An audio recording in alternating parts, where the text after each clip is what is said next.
कृष्ण जी की जय, भगवत गीता जी की।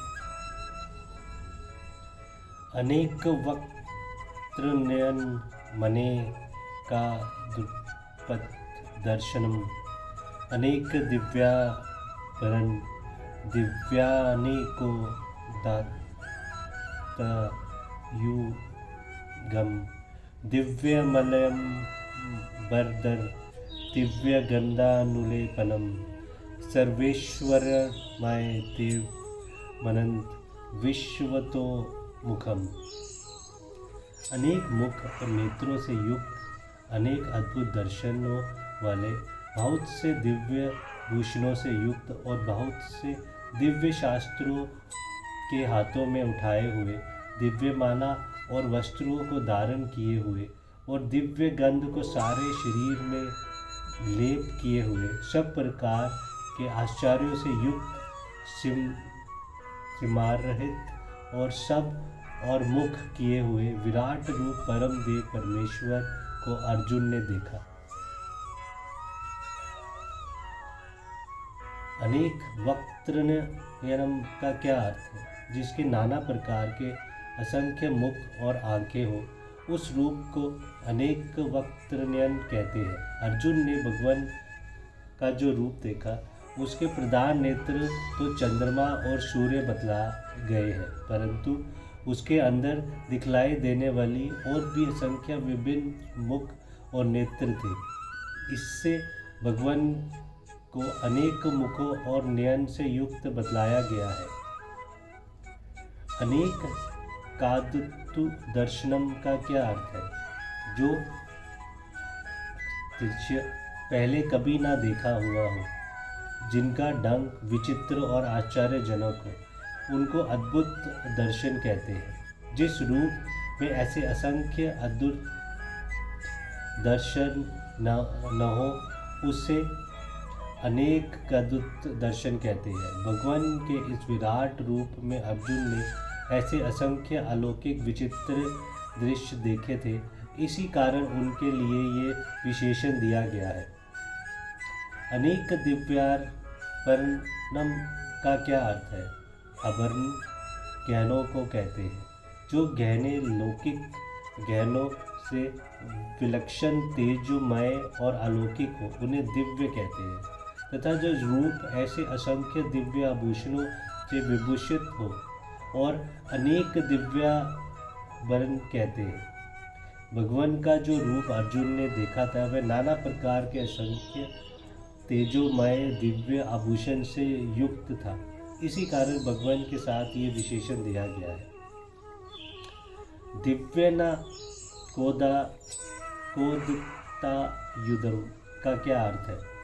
जिसने युद्ध किए जाए उन शास्त्रों का नाम आयुध है।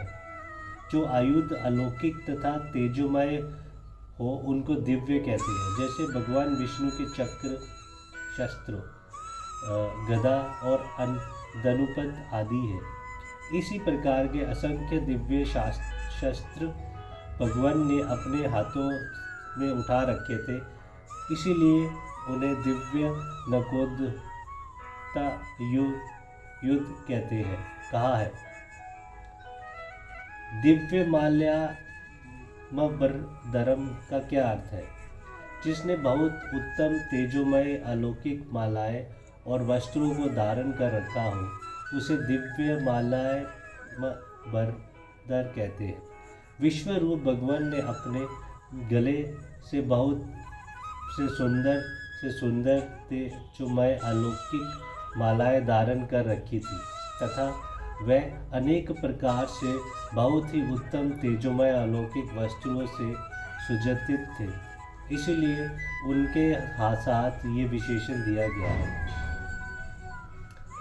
दिव्य गंधनालुपनम का क्या अर्थ है?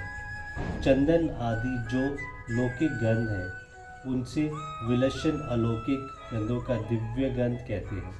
ऐसे दिव्य गंध का अनुभव प्राकृत इंद्रियों से ना होकर दिव्य इंद्रियों द्वारा किया जा सकता है, जिसमें समस्त अंगों में इस प्रकार अत्यंत मनोहर दिव्यगंध लगा है उसको दिव्य गंधानुलेपन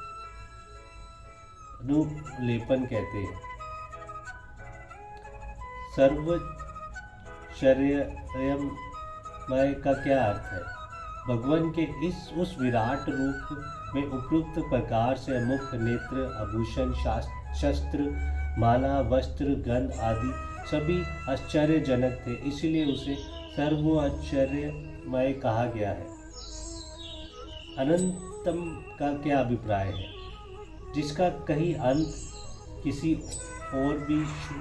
और शोर ना हो, उसे अनंत कहते हैं। अर्जुन ने भगवान के जिस विश्व रूप के दर्शन किए वह इतना लंबा चौड़ा था जिसका कहीं भी अंत ना था, इसीलिए उसको अनंत कहा है।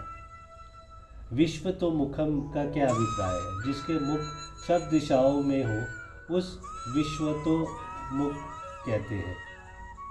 भगवान के विराट रूप में दिखलाई देने वाले असंख्य मुख समस्त विश्व में सब और थे, इसीलिए उन्हें विश्वतमुख कहा है। देवम पद का क्या अर्थ है और इसके प्रयोग का क्या अभिप्राय है?